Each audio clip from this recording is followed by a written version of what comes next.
여러분 최근에 화제가 되고 있는 기사를 다들 접하셨을 줄로 압니다.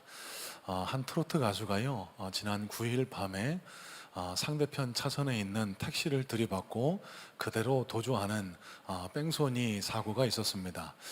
그런데 이 사고의 당사자는 많은 분들이 좋아하시는 트로트 가수 김호중 씨였는데요. 그런데 정작 달아난 이후 3시간 만에 경찰서에 출두한 사람은요, 사고 당시 김호중 씨가 입고 있었던 옷을 바꿔 입고 경찰서에 나타난 그의 매니저였고요. 설상가상으로 이 김호중 씨는 자기는 술을 먹지 않았다면서 자기의 잘못을 감추려는데 급급한 모습을 보여왔습니다. 그런데 이내 여러 사람들의 증언과 또 목격담이 쏟아지면서 실제 음주 사고를 낸 사람은 그의 매니저가 아니라 김호중 씨였다는 사실이 밝혀졌고, 지금 구속이 되어 있는 것으로 알고 있습니다. 많은 분들이 안타까워하는 것은 사람은 누구나 실수할 수 있습니다. 바로 잘못을 시인하고 인정했으면 이를 이렇게까지 어렵게 하지 않았을 텐데 라고 하는 아쉬움이었습니다. 그 아쉬움이 김 씨와 그의 소속사가 보였던 초동 대처에서 여실히 드러나고 있는데요. 다음날 경찰에 출석한 김호중 씨는요, 자기가 음주를 안 했다고, 그 다음날 콘서트가 있기 때문에 내가 음주를 할 리가 있겠느냐고 그렇게 발뺌하기 바빴고요.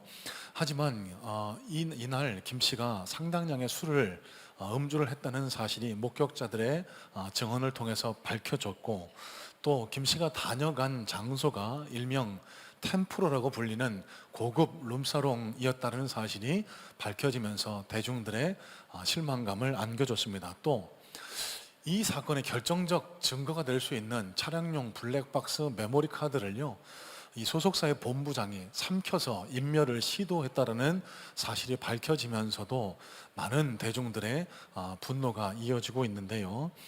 자, 여러분, 이렇게 김 씨가요, 자기 범죄 사실을 은폐하기 위해서 온갖 노력을 다해봤습니다. 하지만 결국 진실은 명명백백하게 드러나게 되어 있었습니다. 그 결정적인 증거로는요, 그 김 씨의 행동을 일거수일투족 지켜보고 있었던 CCTV들, 그리고 현장 주변에 있던 차량의 블랙박스들이었습니다.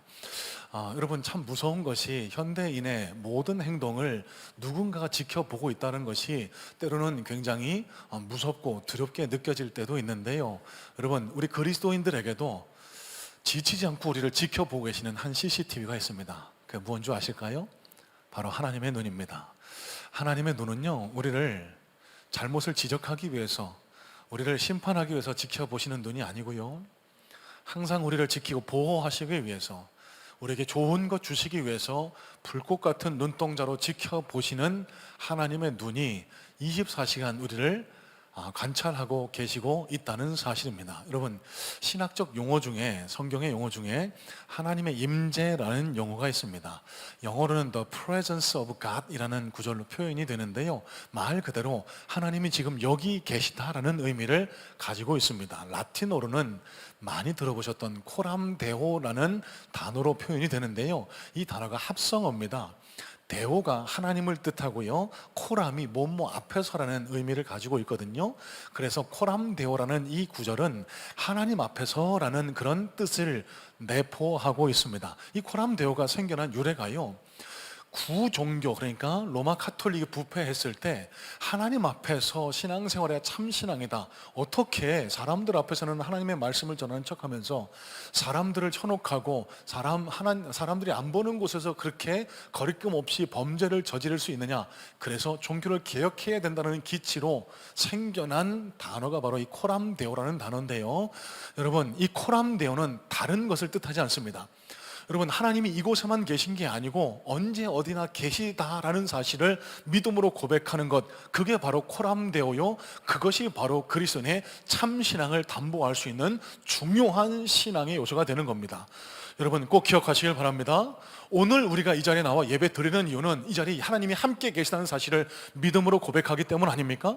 하나님이 이 자리에 안 계시면 우리가 드리는 예배도 우리의 믿음도 아무것도 아닌 것일 수 있습니다. 하지만 하나님 눈에 보이지 않지만 이 자리에 함께하고 계시고 우리의 예배를 받고 계시고 우리의 예배를 통해 우리 심령의 감동과 은혜를 쏟아부어 주시는 하나님이심을 믿는 은혜가 있으시기를 주님의 이름으로 축복합니다. 자, 그런데 많은 그리스도인들의 잘못된 오해와 착각이 있습니다. 하나님 교회만 계시다는 거예요. 이곳에만 계시다는 겁니다. 그래서 많은 그리스도인들이 이 하나님을 예배한 이후에는 일상의 삶 속에서 하나님 앞에서의 삶을 살아가지가 않습니다. 그래서 많은 그리스도인들이 실패하고 은혜가 떨어지는 경험을 하게 되는데요. 여러분 잘 기억하시기를 부탁을 드립니다. 참된 예배자는요, 하나님이 찾으시는 진정한 예배자는요, 이곳에서뿐만 아니라 삶 속에도 함께 계시는 그 하나님의 임재를 기억하고 일상생활에서 하나님의 영광을 돌리는 그런 예배자를 하나님이 참된 예배자로 인정하시고 복 주신다는 사실, 여러분 성경 속에 참된 예배자의 인물들을 많이 찾아볼 수 있지만 오늘 저는 창세기 말씀에 기록된 요셉의 이야기를 통해 참된 예배자의 모습은 어떤 것이고 그런 참된 예배자의 모습을 갖춘 이들에게 하나님은 어떤 은혜, 어떤 복을 주시느냐를 함께 살펴보면서 은혜를 나누어 나가기를 소망합니다. 자, 여러분 요셉에 관한 이야기는 여러분 익히 들어서 잘 아실 줄로 믿습니다. 어린 주일학교 시절부터 설교의 주된 주제로 등장하는 인물이 바로 요셉인데요. 여러분 요셉이라는 인물은 어렸을 적에 아버지의 사랑을 독차지한 그런 인물이었습니다. 그러다 보니까요 다른 형제들의 미움을 받아요. 이 형제들이 요셉을 죽여버리려고 하다가 차마 죽이지는 못하고 미디안 상인에게 팔아서 애굽의 노예가 되게 했습니다. 여러분 한번 생각해 보세요. 한 가정의 귀한 아들이 타국의 노예가 됐습니다. 여러분 이런 상황에서 요셉은 놀라운 극적인 반전을 이루어내는데요. 자, 여러분 창세기 39장에 요셉의 코람데오 정신, 요셉의 임재의식이 가장 빛나는 장면이 기록이 되어 있습니다. 자, 창세기 39장 1절로 2절 말씀 함께 살펴보겠습니다. 창세기 39장 1절로 2절입니다. 요셉이 이끌려 애굽에 내려가매 바로의 신하대장 애굽 사람 보디발이 그를 거리로 데려간 이스마엘 사람의 손에서 요셉을 산이라. 여호와께서 요셉과 함께 하심으로 그가 형통한 자가 되어. 자, 여러분 요셉이 어떤 사람이 되었다고요? 형통한 사람이 됐다라고 성경은 기록을 합니다. 자, 여러분 가만히 한번 생각을 해보세요. 지금 요셉의 처지를, 요셉의 상황을 다시 한번 머릿속으로 그려보시길 바랍니다. 애지중지 눈에 넣어도 아프지 않을 그런 사랑을 독차지하면서 한 가정에 그런 아름다운 아들로 자라났습니다. 채색 옷도 지어 입히는 그 아버지의 사랑을 받으면서 자랐던 이 철부지 아이가요 급전직하 한순간에 타국의 노예로 팔려서 남의 집에 종살이를 하게 되는 거예요. 여러분 그러면 이거는 멸망이죠. 이거는 실패한 거죠. 이거는 큰일이 난 겁니다. 고생길이 활짝 열렸던 겁니다. 그런데 성경은 요셉을 어떻게 기록을 하고 있다고요? 형통한 자가 됐대요. 형통한 자. 여러분 제일 먼저 우리가 말씀을 통해서 생각하고 깨달아야 할 것이 바로 이 지점입니다. 무엇이 형통한 것인가를 우리가 먼저 깨달을 수 있어야 돼요. 여러분 성경이 얘기하는 형통은요 저와 여러분들이 생각하는 형통과 큰 시각적 차이를 가지고 있다는 사실을 아실까요? 시편 말씀에 보면은 시편 기자가 이런 말씀을 형통이라는 단어를 사용하면서 노래합니다. 시편 30절 6절 말씀입니다. 내가 형통할 때에 말하기를 영원히 흔들리지 아니하리라 하였도다. 자, 여러분 이게 무슨 말이냐면요 내가 형통할 때 이 형통이 저와 여러분들이 흔히 생각하는 형통, 잘 된다는 의미입니다. 이 구절을 영어로 살펴보니까요 NIV, NKJV는 이렇게 번역을 하는데 In my prosperity, 이게 무슨 뜻일까요? 내가 번영할 때, 내가 부를 많이 누릴 때, 세상 사람들이 나를 칭찬하고 인정할 때, 내가 부와 명예와 권력을 누릴 때 그때 나는 형통하다라고 생각한다는 겁니다. 이어지는 시인의 고백을 보면은요 이 형통은 잠깐 있다 사라지는 안개와 같은 것이라고 고백을 합니다. 여러분 진짜 그렇지 않습니까? 우리는 언제 형통하다라고 생각을 할까요? 하는 사업이 잘 진행이 될 때, 새로운 개혁이 이어질 때, 그래서 상대 파트너, 비즈니스 파트너로부터 대금이 척척척척 잘 들어올 때 형통하다라고 생각할 수 있습니다. 여러분, 어디 그런 형통이 오래 가든가요? 세상의 부와 명예와 권력은 오래 가지 않습니다. 이런 것들이 우리를 영원히 행복하게, 영원히 우리를 지켜줄 거라고 생각하는 것은 큰 착각입니다. 여러분, 그럼 성경은 어떤 것을 형통이라고 얘기할까요? 오늘 창세기 39장에 요셉을 이야기하면서 표현한 형통은요, 시편에서 얘기한 형통, 인간적 관점의 형통, 셀레우라는 단어와 차원을 달리하는데요, 찰라흐라는 단어로 이 형통을 성경은 기록을 하고 있습니다. 이 찰라흐는 앞으로 전진하다라는 기본적인 의미를 담고 있는데요, 이 형통의 키워드를 성경은 그대로 기록을 하고 있는데, 여러분 2절 말씀을 보세요. 왜 요셉을, 애굽의 노예로 팔려간 요셉을, 보디발의 집에 노예 생활을 시작하게 된 요셉을 왜 어떻게 형통하다고 표현했을까? 2절입니다. 여호와께서 요셉과 함께 하심으로. 다시요, 여호와께서 요셉과 함께 하심으로. 여러분, 그러면 성경이 얘기하는 형통의 기초가 뭐라고요? 하나님의 함께 하심입니다. 여러분, 여기서 우리가 생각하는, 사람이 생각하는 형통과 하나님 관점의 형통이 큰 차이가 있음을 알게 됩니다. 우리는 내가 세상에서 성공하고 부와 명예를 누릴 때 형통하다라고 느끼지만, 하나님 관점에서 형통은 그렇지 않다는 거예요. 그런 조건에 관계없이 하나님이 함께 하시는 삶, 그 삶이 형통한 삶이고, 그 삶은 하나님께서 역사하셔서 반드시 성공의 자리로 이끌어 가신다는 사실. 여러분, 요셉의 삶을 보세요. 지금 보디발 장군의 집에 노예 생활을 하고 있지만 그의 결론이 어떻게 나죠? 애굽의 총리 대신이 됩니다. 많은 이들을 생명을 살리는 그런 시대적인 사명자로 쓰임받게 됩니다. 어떻게 그에게 이런 놀라운 인생 역전이 일어날 수 있었을까요? 하나님께서 그를 형통하게 하신 겁니다. 하나님이 그와 함께 하셨던 겁니다. 자, 그래서 사도행전 7장에 보시면은요, 스데반 집사는 요셉의 삶을 이렇게 요약해서 정리하는데요, 사도행전 7장 9절로 10절입니다. 여러 조상이 요셉을 시기하여 애굽에 팔았더니 하나님이 그와 함께 계셔 그 모든 환난에서 건져내사 애굽 왕 바로 앞에서 은총과 지혜를 주심에 바로가 그를 애굽과 자기 온 집의 통치자로 세웠느니라. 자, 여러분, 한번 생각해 보시길 바랍니다. 우리 모두가 다 형통하기를 소망합니다. 하지만 그 형통은 하나님의 함께 하심을 통해서만 이루어질 수 있다는 것이 성경의 기본적인 가르침인데요, 그러면 요셉이 어떻게 형통할 수 있었을까? 저는 요셉의 예배에서 그 힌트를, 키워드를 찾습니다. 그럼 한번 상상해 보실래요? 갑자기 사랑을 받고 자라다가 애굽의 노예로 팔려갑니다. 남의 집에 노예, 종살이를 시작하게 됩니다. 그때 이 요셉이 뭘 했을까요? 저는 기도하며 하나님을 예배했을 거라고 생각해요. 하나님, 나를 이곳에 보내신 하나님의 뜻이 어디에 있는지 저는 이해를 못합니다.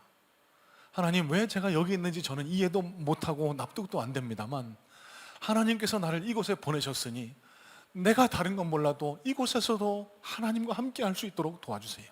내가 이곳에서도 하나님께 영광을 돌리게 도와주세요. 여러분, 요셉이 아마 이런 예배를 하나님 앞에 올려드리지 않았을까?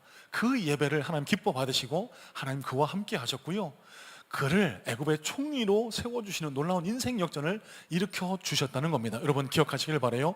어떻게 우리가 형통의 복을 누릴 수 있을까? 어떻게 하나님 함께 하심의 복을 누릴 수 있을까? 여러분, 예배가 가진 능력이 바로 여기에 있습니다. 여러분, 앞서도 말씀드렸지만 하나님은 눈에 보이지 않습니다. 하나님이 물체를 통해서 우리에게 나타나 역사하지 않으십니다. 여러분, 그러면 우리가 어떻게 하나님의 존재를, 하나님이 지금 나와 함께 하고 계심을 믿음으로 받아들일 수 있을까요? 예배를 통해서, 하나님의 말씀을 묵상함을 통해서, 예배의 은혜를 통해서, 하나님 지금 이 자리에 계시는구나, 하나님이 지금 내 안에 말씀하고 계시는구나, 보이지 않는 하나님을 찬양하고 경배하면서 하나님의 임재를 경험하는 겁니다. 여러분, 그 임재의 체험을 통해서만이 우리가 형통의 길로 나아갈 수 있음을 기억하시기를 주님의 이름으로 축복합니다. 자, 그러면 이 예배를 통한 능력이, 하나님 임재의 능력이 요셉에게 어떠한 능력을 가져다 줬을까? 첫 번째는요, 위기 앞에서 그를 넘어지지 않게 했습니다. 자, 여러분 잘 아시는 에피소드인데요. 요셉이 보디발의 집에 있을 때 이제 막 보디발의 집에 적응하고 있을 때입니다. 큰 시련과 위기가 또 요셉 앞에 찾아오게 됐는데, 이 보디발의 아내 안주인이 요셉을 탐내고 유혹하기 시작했던 거예요. 성경을 보시면은요, 창세기 39장을 자세히 살펴보시면 한 번 그런 게 아니라 계속해서 끈질기게 요셉을 유혹했다는 사실을 우리는 알 수 있습니다. 여러분, 믿음은 위기의 순간에 드러납니다. 우리가 가진 믿음이 진짠가 아닌가는 위기 앞에 우리를 세워봤을 때 그 믿음의 진가가 드러나게 되어 있습니다. 요셉이 가졌던 믿음, 요셉이 가졌던 신앙의 그 빛나는 지점이 바로 이 보디발의 집 아내의 유혹을 통해서 드러나게 되는데요. 자, 창세기 39장 9절입니다. 이렇게 말씀이 기록되는데, 이 집에는 나보다 큰 이가 없으며 주인이 아무것도 내게 금하지 아니하였어도 금한 것은 당신뿐이니 당신은 그의 아내임이라. 그런즉 내가 어찌 이 큰 악을 행하여 하나님께 죄를 지으리까. 여러분, 여기 구절에 하나님께라는 이 단어는 하나님 앞에서라는 뜻입니다. 앞서 우리가 이야기한 코람데오의 의미를 담고 있습니다. 여러분, 요셉이 어떻게 했다고요? 그 아내의 유혹을 뿌리쳤습니다. 내가 지금 욕망에 따르면 내 사람의 눈으로만 보면 당신의 제안을 받아들이는 게 맞지만, 지금 하나님께서 나를 지켜보고 계십니다. 지금 하나님이 나와 함께하고 계십니다. 내가 어떻게 하나님 앞에서 이 악을 행할 수 있겠습니까? 그러면서 그 보디발 아내의 유혹을 뿌리치게 돼요. 여러분, 왜 그리스도인들이 세상에서 실패할까요? 왜 그리스도인들이 세상에서 인정을 받지 못하고 손가락질 당하고 세상에서 조롱거리가 될까요?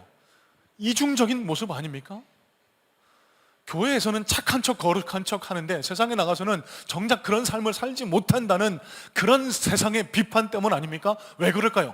하나님이 이곳엔 성전에는 계시지만 그곳에는 계시지 않다라는 잘못된 임재의식 때문입니다. 여러분, 기억하시길 바라요. 오늘 이 예배를 통해서 하나님께서 우리 예배를 받고 계시다는 사실을 믿음으로 고백하시고 하나님께 영광을 올려드리는 예배를 드리시기를 주님의 이름으로 축복합니다.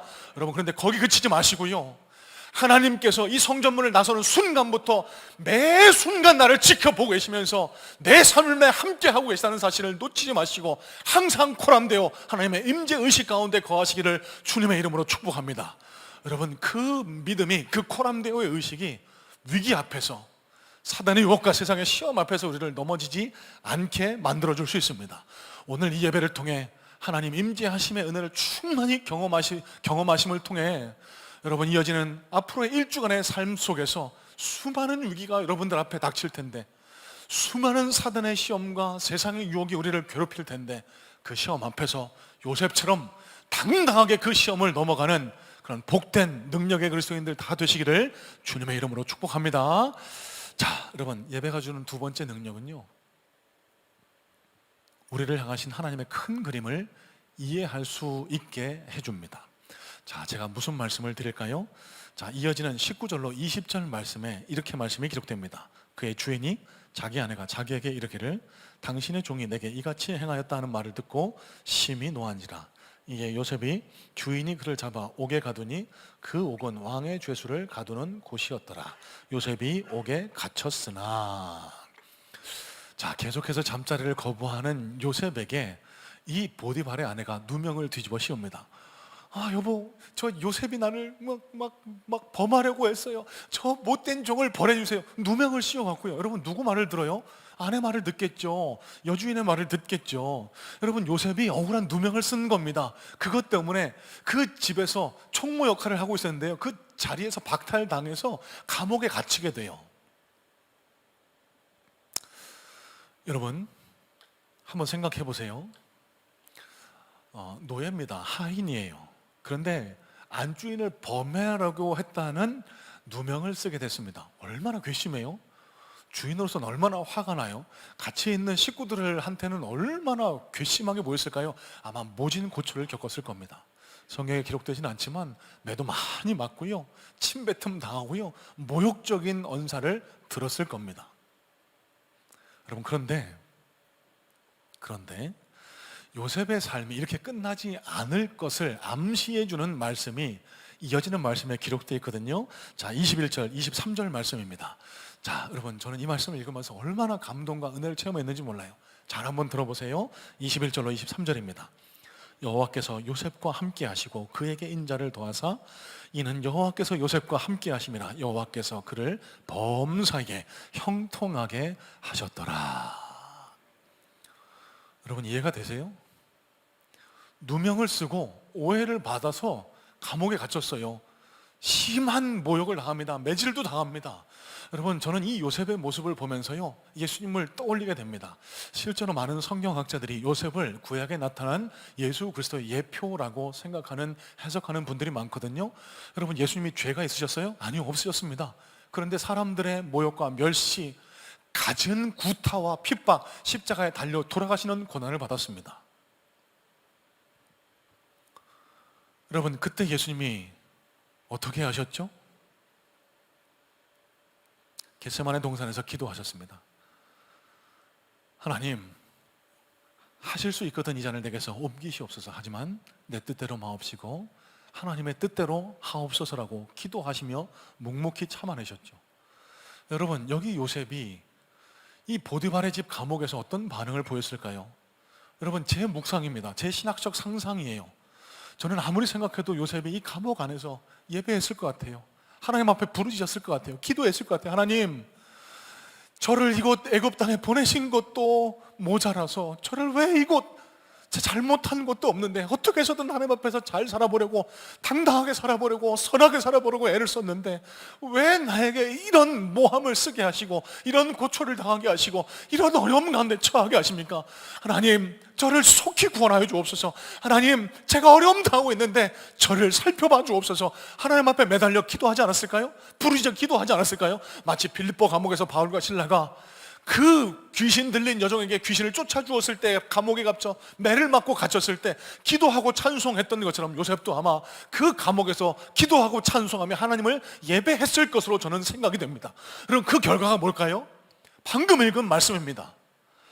여호와께서 요셉과 함께 하시고 그에게 인자를 더하사 이는 여호와께서 요셉과 함께 하심이라 여호와께서 그를 범사에 형통하게 하셨더라. 여러분, 우리의 시선으로만 이 사건을 보지 마시고 조금 시선을 넓혀서 요셉의 상황을 살펴보면 좋겠습니다. 여러분, 요셉이 보디발 장군의 집에서 인정을 받았어요. 총무 역할을 하게 됩니다. 만약 그렇게 아무 일 없이 평탄하게 살았다면 요셉의 일생은 어떻게 됐을까요? 그냥 남의 집 종살이로 끝나게 되는 겁니다. 잘 먹고 잘 살았던 노예, 종으로 끝나게 돼요. 여러분, 요셉이 나중에 어떻게 되죠? 감옥에 가게 됩니다. 이 감옥에서 술 관원 장과 떡 관원 장을 맡아 그들을 통해 바로의 꿈을 해석하고 애굽의 총리가 돼요. 자, 그러면 여러분, 이곳에서 보낸 이 감옥에 가게 된 이 사건, 이 모함을 받게 된 이 사건은 요셉의 삶을 도약시켜주는 그런 계기로 작동했다는 사실. 여러분, 하나님은요, 요셉이 보디발 집에서 노예로 편안하게 살기를 원하지 않으셨어요. 그에게 큰 그림을 그려놓으시고 그를 통해 수많은 생명을 구원하기를 원하셨거든요. 여러분, 우리는 늘상 하나님 앞에 원망하고 불평할 때가 많습니다. 하나님, 왜 나에게 이런 고난을 주십니까? 하나님, 왜 나에게 이런 질병을 허락하십니까? 하나님, 왜 제 자녀가 이렇게 제 속을 썩이고 안타깝게 하십니까? 여러분, 하지만 이 원망과 불평은 먼 훗날이 지나봤을 때 하나님 앞에 너무너무 죄송할 때가 많이 생기는 것을 우리는 깨닫게 돼요. 왜 그럴까요? 우리 시선이 좁기 때문입니다. 우리는 요만큼밖에 바라보지 못하지만 하나님은요, 우리의 삶을 전체적으로 통전적으로 조망하시면서 우리가 무엇이 필요한지, 언제 무엇이 필요한지를 다 바라보시면서 우리를 구원하시는 분이시거든요. 그러면 우리의 이 좁은 시선에서 어떻게 벗어날 수 있을까요? 예배를 통해서 가능합니다. 예배를 통해서 가능합니다.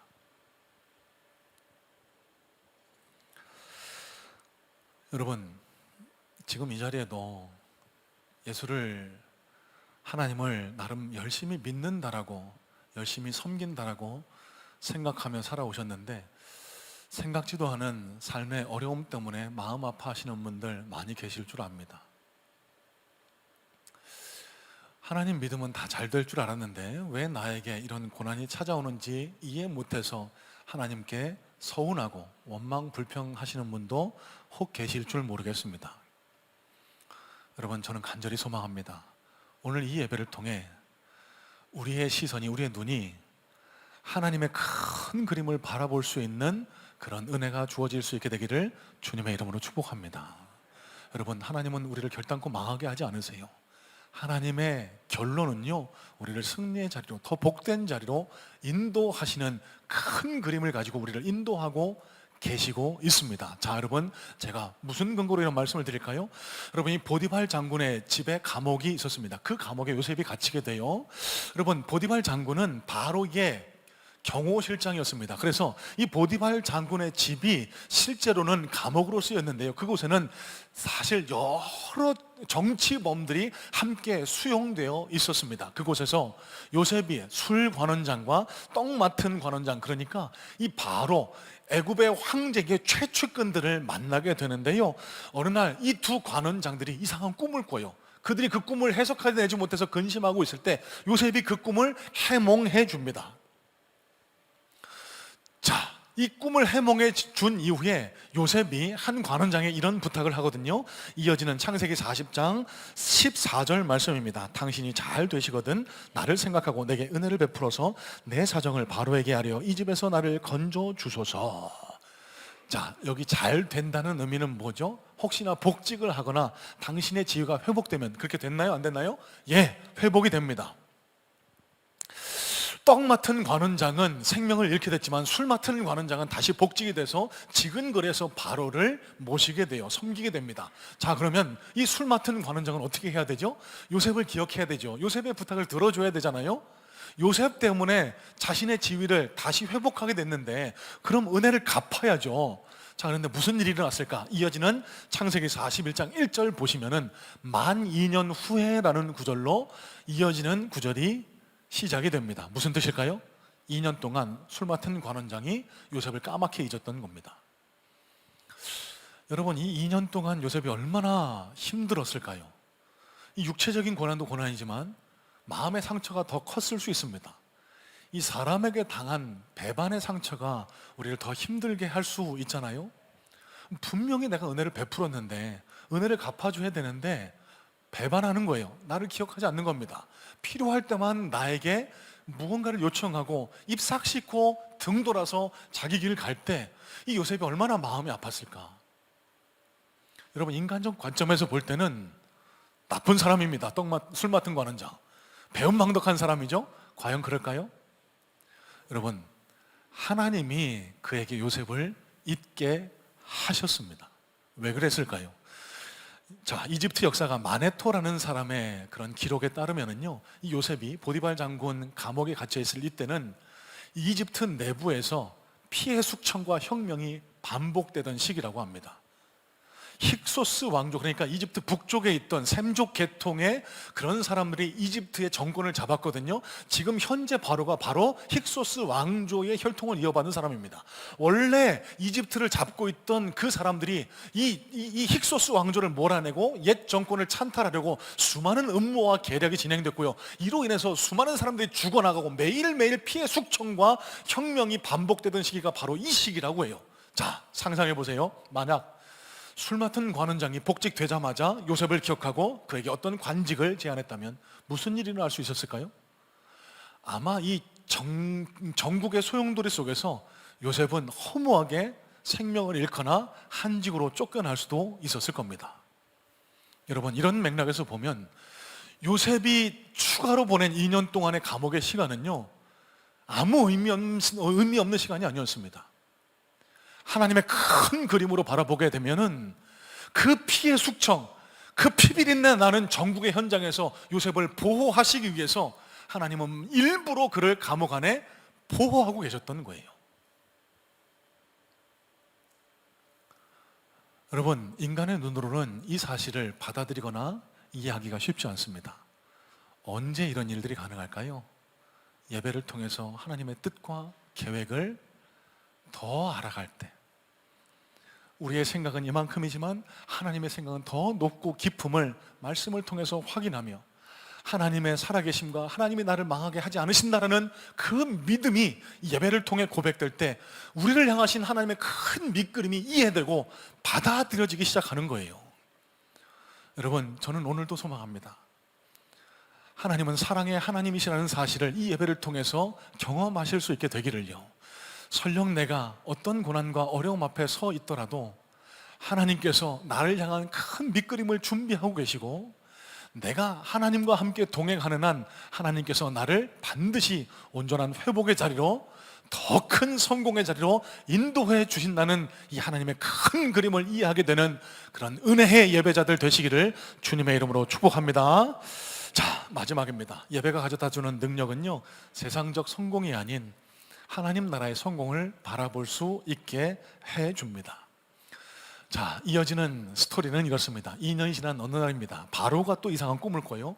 그 꿈 때문에 뒤숭숭하고 있을 때 전국에 있는 꿈 해몽하는 사람들, 마술사들, 무당들을 불러서 꿈을 해몽하라고 합니다. 아무도 해몽을 못해요. 그때 술관원장이 요셉이 있었지, 그제서야 요셉을 기억해내게 되고요, 바로에게 그 요셉이라는 청년이 있는데 그에게 한번 해몽을 맡겨보시죠. 천거를 하게 됩니다. 요셉이 바로 앞에 섭니다. 어떻게 했죠? 하나님 주신 지혜로 바로가 꾼 꿈을 완벽하게 해석해내게 됩니다. 7년 동안의 풍년이 있을 것이고 그 이후에는 7년간의 무서운 흉년이 있을 것입니다. 그렇구나. 이 청년의 똑똑한 해몽을 들은 바로가요, 그를 1인지하 만인지상의 자리, 애굽의 총리 자리에 올리게 됩니다. 자, 다른 이야기들은 잠시 접어두고 요셉이 그 자리에서 하나님 주신 지혜로 자신이 맡은 역할을 잘 감당해 갑니다. 7년의 풍년 동안 곡식을 차곡차곡 창고에 들여서 다가올 흉년에 대비하게 되는데요, 마침내 풍년은 지나고 흉년의 시기가 다가왔습니다. 곡식이 떨어진 전국, 아니 세계 만방의 백성들이 곡식을 구하기 위해서 애굽으로 몰려들었는데요, 그 가운데는 요셉을 미디안 상인에게 팔아넘겼던 그의 형제들도 포함되어 있었습니다. 이 요셉의 형들이 요셉 앞에 무릎 꿇어 엎드리며 곡식을 청합니다.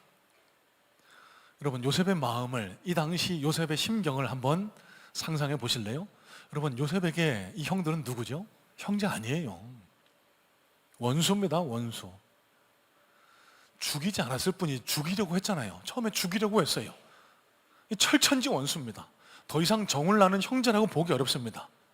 피해 복수를 해야 되는 대상이 바로 이 형제들 아닙니까? 종종 성경을 읽으면서 감정이입을 해봅니다. 여러분들도 한번 해보시면 좋겠어요. 저 같으면 어떡할까? 저는요, 마음껏 이 형들을 골탕 먹였을 것 같아요. 속 시원하게 복수해줬을 것 같습니다. 봐라, 내가 이렇게 성공했다. 니들 이렇게 찌질하게 먹을 거 구하러 왔지. 그러면서 그들을 약 올리고 벌 주고 괴롭히다가 그들을 심판했을 것 같아요. 이 속 좁은 저는 그랬을 수밖에 없을 것 같습니다.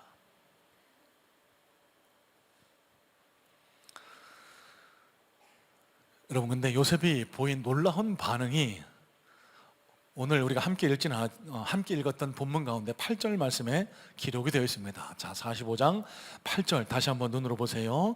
그런즉 나를 이리로 보낸 이는 당신들이 아니요 하나님이시라. 하나님이 나를 바로에게 아버지로 삼으시고 그 온 집의 주로 삼으시며 애굽 온 땅의 통치자로 삼으셨나이다.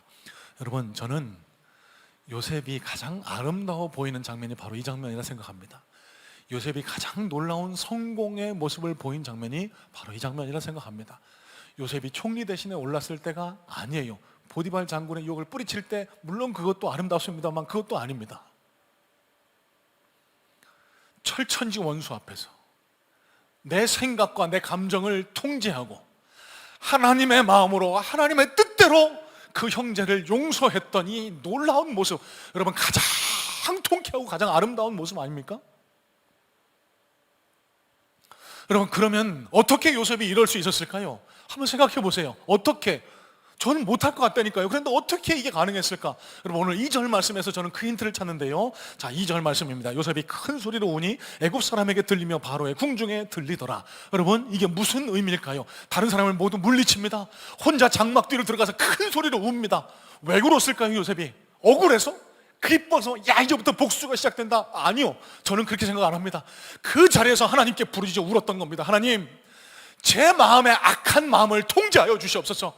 제 마음은 연약해서 저 형제들에게 벌을 주고 저 형제들을 골탕 먹이고 싶은 마음이 불쑥불쑥 치솟지만 그게 하나님의 뜻이 아님을 제가 기억하게 하옵소서.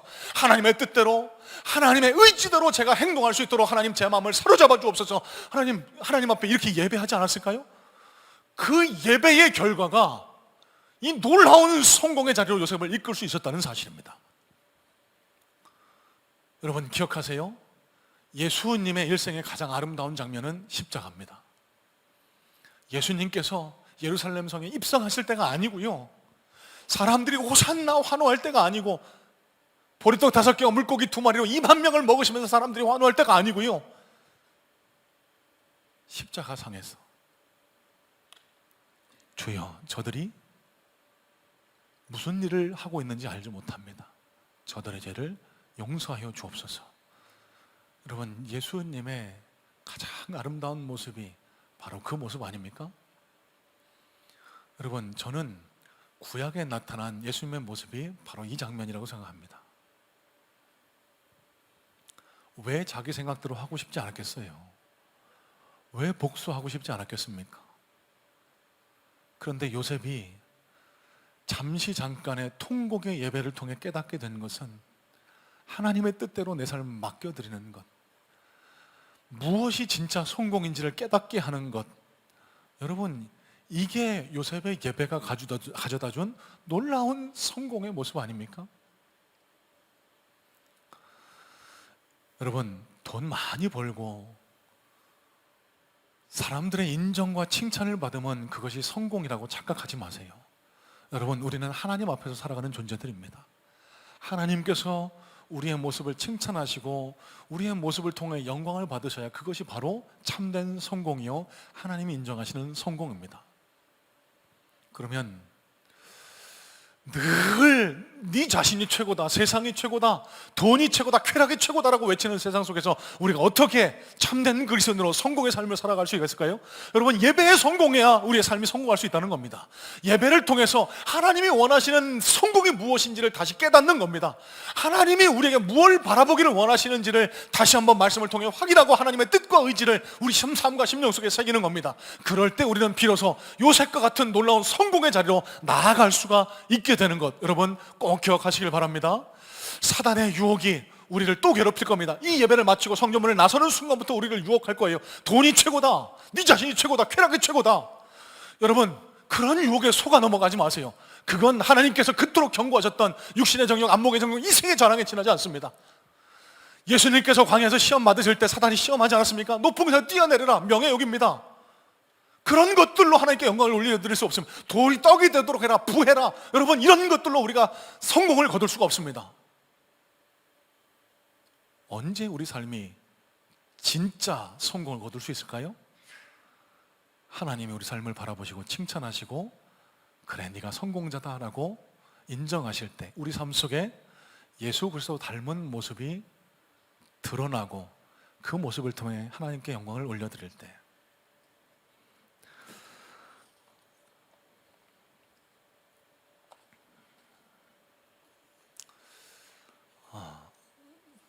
여러분 오늘 설교를 국민일보 칼럼에 소개된 한 운동선수 인터뷰 기사로 정리를 하려고 합니다.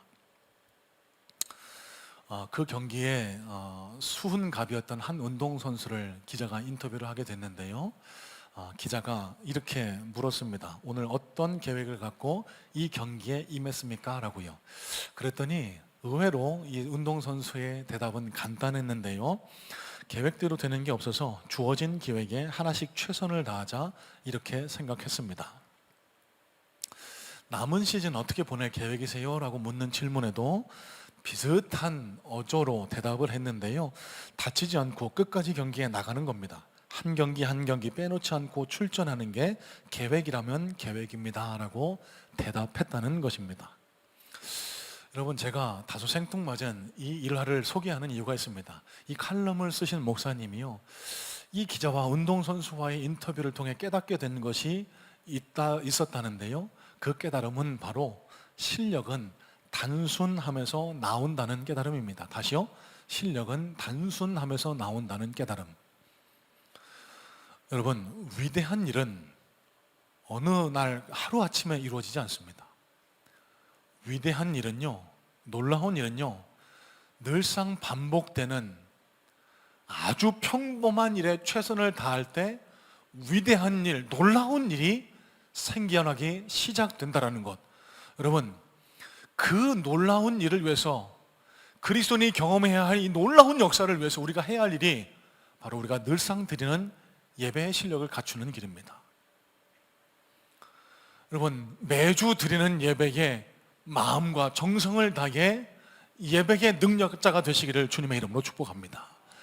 우리가 주님 앞에 정성껏 예배를 반복해 드림을 통해 언제 일어날지 모르는 놀라운 위기 앞에서 우리가 당당하게 하나님의 이름으로 바로 설 수가 있게 되고요, 언제 어디서나 하나님의 임재하심을 기억하며 쓰러지지 않고 세상 앞에서 하나님의 이름을, 하나님의 영광을 올려드리는 그런 당당한 그리스도인으로 바로 설 수가 있게 되고요, 언제가 될지 모르지만 놀라운 승리의 순간, 요셉이 자신의 원수와 같은 형제들을 예수님의 마음으로 용서했던 것처럼 이 놀라운 신앙인의 실력이, 예수님 닮은 성품이 우리가 늘상 드리는 예배를 통해서 드러날 수 있게 된다는 사실을 기억하시고, 여러분, 매주 반복되는 예배에 더 마음과 정성을 쏟으셔서 함께 예배하는 우리 모든 성문의 성도님들에게도 요셉에게 나타났던 놀라운 그리스도의 능력, 하나님의 놀라운 축복의 역사, 형통의 역사가 충만하게 드러나실 수 있게 되기를 주님의 이름으로 축복합니다.